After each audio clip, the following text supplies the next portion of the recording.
And hello, and welcome to our latest guest, Zoe Wadsworth from Ask Zoe. I hope I pronounced your name properly then, Zoe. You have, yeah. Good. Let's get things kicked off. And if you'd like to introduce yourself and let us know what you do for a living. Yeah, sure. So, hi everyone. I'm Zoe Wadsworth of Ask Zoe. I'm a business consultant with a difference. I focus on marketing intelligence and market research to help position your business better and ultimately put you in front of your clients to grow your business.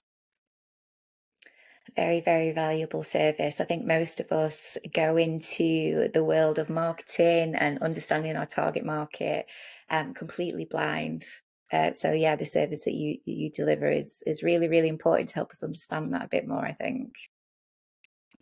Yeah, it's a topical conversation, to say the least. It is. It is. All right then, Zoe. Well, thank you for that. This podcast is all about the twists and turns that life can take us and where we end up to where we are today, and how those experiences shape us and the unique talents that we offer the world. So, for us to get an idea of that, has there ever been a substantial or life-changing event that's happened that you would be happy to share with us today? I think my business journey is definitely not straightforward, to say the least. I went self-employed in 2016, and in 2020 we went into the first lockdown. So prior to that Yeah. lockdown, I was actually running an event management and consultancy business. So as you can imagine, events are very in person heavy. They require a lot of my time on the road, managing events and being there in person. And it literally just stopped overnight. So, that was a huge learning curve for us, but we see that now as a positive. It was an opportunity to reflect and really ask ourselves what our skill set was and what now could we use our skill set to a positive, advantage. And that is where my coach said to me, "What else are you good at?" And what I do now is what I used to do in an employed role. So I used to go into corporate Okay. offices, identify ways they could improve their marketing, events, and sales strategies. Work with the sales teams and make them perform better. And take responsibility of the officers as well because of my kind of skill set and being kind of seen in a senior position. So when you look at kind of that skill set, I realised I was following the same process, per, sales office, per property I was in, whether that be commercial property Yeah. or hotels. And I identified four key, pillars, and I decided to put that to the market instead. And help more people do the same. So look at the business a little bit differently, tell them what they can do in the marketing and sales to ultimately get a better return on investment. And that's what we've been doing since early 2020. So yeah, very challenging times, but Fantastic. positive outcome. Can imagine. Yeah. And so you mentioned that it was very challenging times and that you took some Mm-hmm. time for reflection. But so Yeah. when lockdown hit and the kind of immediate impact after that, I mean, how did that Mm-hmm. impact you or your family and your business? Obviously, it stopped. You mentioned that. Yeah. Yeah. So um when you look back, you don't kind of know how you get through certain situations. And I'll always say to my network No. and to my clients, only look back if you want to see how far you've come. But really, at that time, I didn't think, we would survive it. My head was in my hands at the bottom of the staircase when the last client, Steve, rang me to say he wouldn't be proceeding with the contract. I was left with one client called Yeah. Wendy Ward, who is still, a client today. We're collaborating on another contract for March. And I was left with one client with £150 in my bank, and I think Wow. how I got through that was literally through listening to, my peers and my coach at the time and really taking that time to sit back and think, right, don't go full charge ahead, think about what your skill set is, think about what you've done previously, and how that can help others at this time, because that's what I wanted to do. I just wanted to help others like myself in business, and ultimately through Givers Gain, Yeah. through prototyping what I did for the first 6 months into lockdown, gaining feedback, making sure I was homing in on this new service, it was ultimately led to it being successful. So that wouldn't have happened without peer support, and wouldn't have happened without my network, and also them helping me in that, Givers Gain, I help them, they help me, and we just all collectively work together through it. But without that stop and having that peer support to say, right, what else are you good at, Zoe? I could have quite easily got in my own way in retrospect, and led with my head and not my heart, and that's what the peer support helped me do. It's really good. And that leads us quite nicely into my next question. So, as you know, the type of work that I do is all about support, and your work too. Mm-hmm. And so you mentioned people within your network around you, but how could you give us a bit more detail of actually how they did help you get through those initial changes of, shock and, what's going on? What am I going to do? Are we going to be okay kind of moments? Yeah.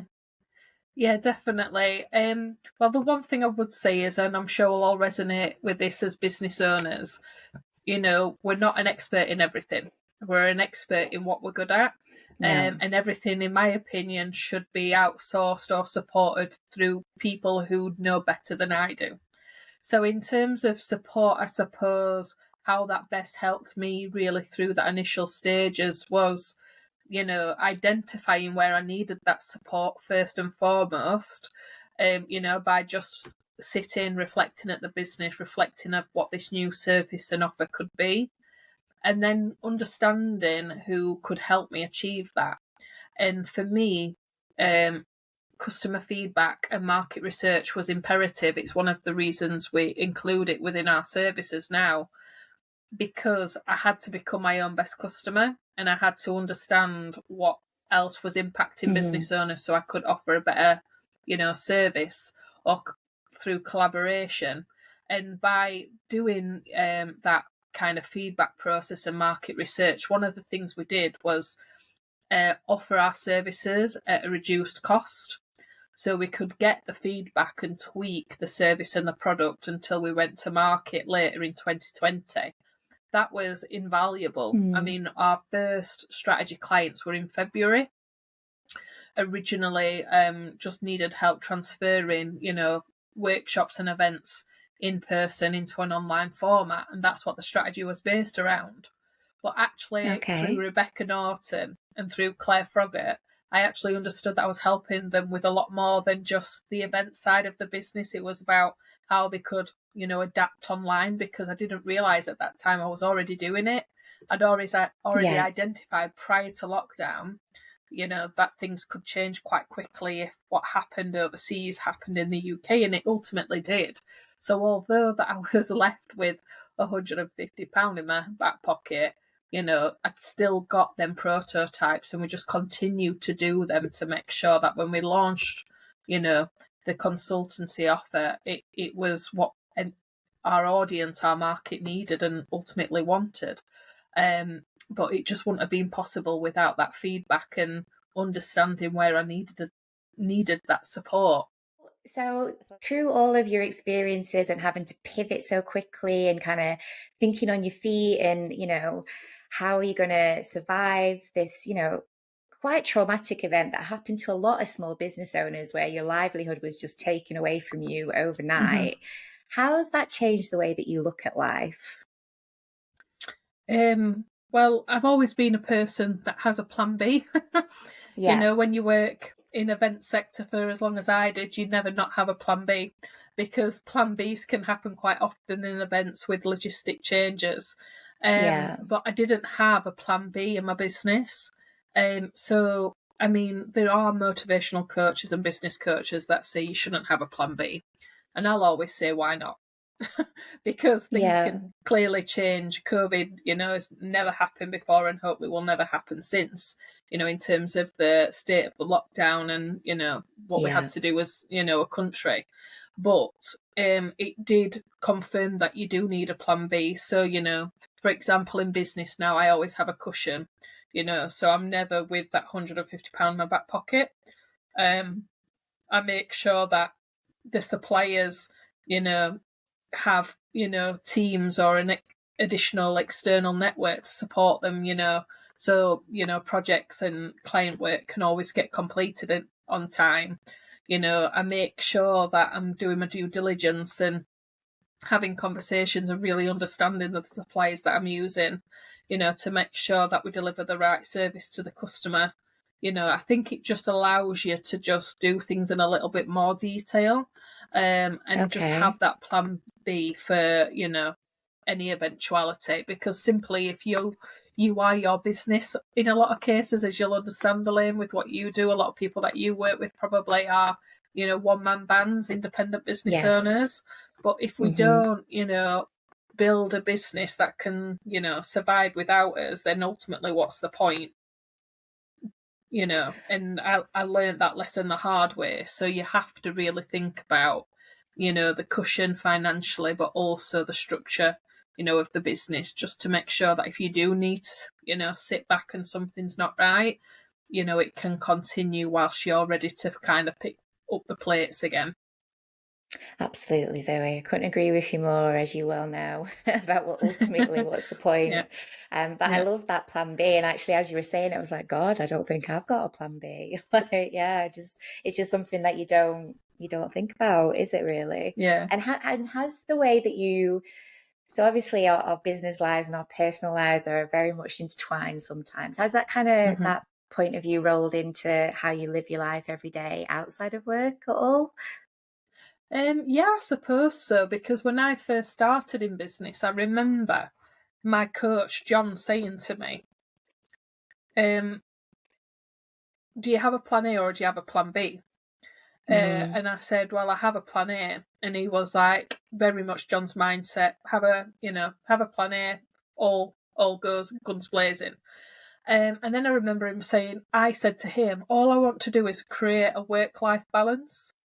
And he corrected me and he said, you are your business. Without that structure in place, there will never be a work-life balance, because you yeah. live and breathe, that is technically your baby. You live and breathe everything that that business does. So, you've got to ask yourself, them questions. So kind of in life now, like I say, in reflection, I was being that busy fool in event management. I was saying yes to everybody. I was working till midnight on projects. Whereas now, like, my working day normally finishes at 6 o'clock. Very Yeah. rarely does it go beyond that, but only if I agree, to do that, just to make sure that I am filling up my own cup too. So, you know, you learn your lesson, and you tend to learn your lesson once, if it's being a difficult lesson to learn. So, I think that you have to apply, because you are your business at the end of the day, and you've got to apply that into your life on a day-to-day basis. Absolutely. Yeah, so putting some very firm boundaries in place. Yeah, yeah, Yes. definitely. You've got to know Yeah, where the line is, as I you really normally say to do. my clients. You And really other do. people need to understand where that line is, because that's where your boundaries are pushed. Yeah. Yeah. And so you mentioned your coach quite a lot, and I couldn't Yeah, agree more that coaches and, people like that, um, yeah, they're just worth their weight in gold, aren't they, really, when you're running a business? yeah, Everybody should have one of some variety. yeah. But who else kind of within your network do you feel really stood out for you in that kind of time? Like that maybe surprised you in the support that they gave, or, didn't surprise you and just have kind of always been there for you? So in terms, I'm very fortunate. I mean, I've been networking since 2015, so like Hmm. 18 months before I really started my business. And the support that I've received from a network has been phenomenal. Whether that Yeah. be the Chamber of Commerce supporting me during that time through the transition on the legalities, what I could do, what I couldn't do, when funding was available, when I wasn't Yeah. applicable for something, instead of, just going online and looking on the government website. The chamber was like a person to speak to, and they really, helped me, through that transition on what avenues of support I could, apply for, and ultimately, ensure I stayed open. My networking, like this Caroline Andrew, she's been a mentor for me since meeting her in, August 2015, and been there as a network to pivot, and I've helped her do the same during that transition. So we kind of mentored each other in Yeah. that respect, and had, great successes because of that, support network.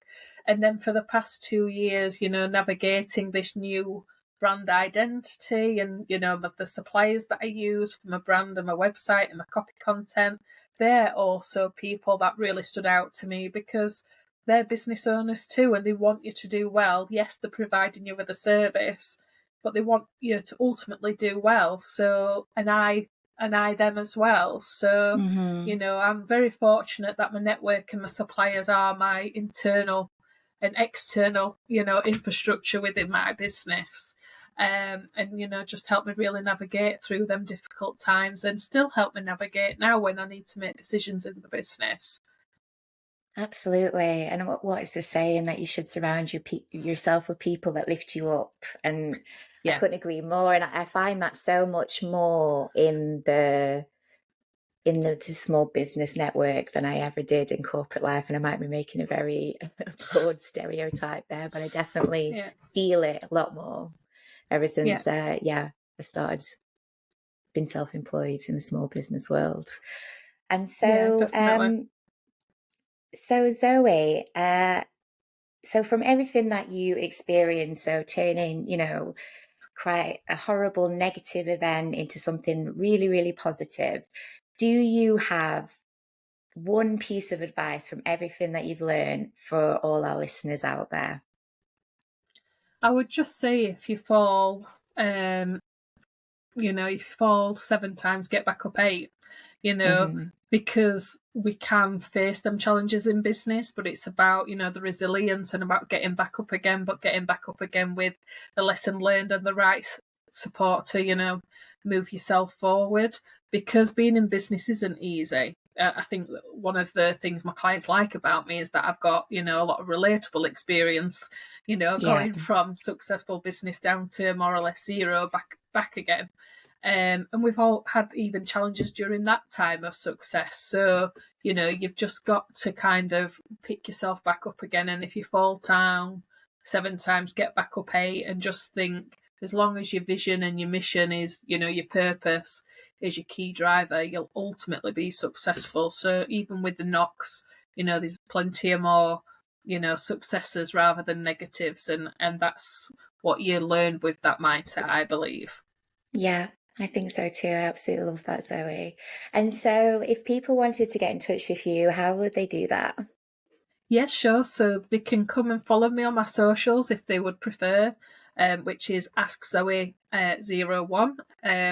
Or they can reach out through our website, which is www.askzoe.co.uk, where you can get lots of free resources or information about who we are and our services to make a further inquiry. If you have anything specific you want to ask me, hence the name Ask Zoe, a lot, as you can tell behind me, the reason I'm called Ask Zoe is because I tend to be able to help or recommend, or at least point you in the right direction.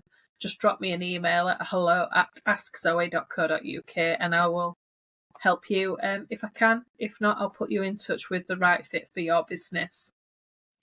I can definitely contest to that actually, that you are very helpful and you do look for people that you can recommend and connect. And that's why you recently got Member of the Year at the Growth Community. Yeah, I did.